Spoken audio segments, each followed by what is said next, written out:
Hello everyone, তো সেদিন আমি গিয়েছিলাম জাপানের একটি ফেস্টিভ্যালে যেটার নাম হচ্ছে ওন্দা মাতসুরি বা রাইস ফেস্টিভ্যাল।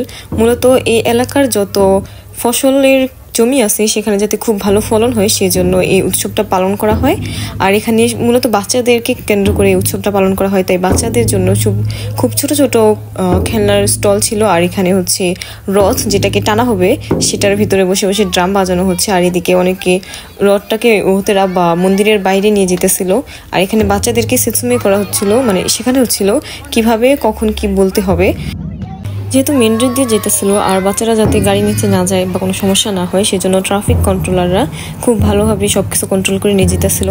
আর সামনে থেকে দেখে মনে হলো যে বাচ্চারা টানতেছে রোডটা, কিন্তু সেটা তো আর পসিবল না, বাচ্চাদের তো আর সেই শক্তি নেই।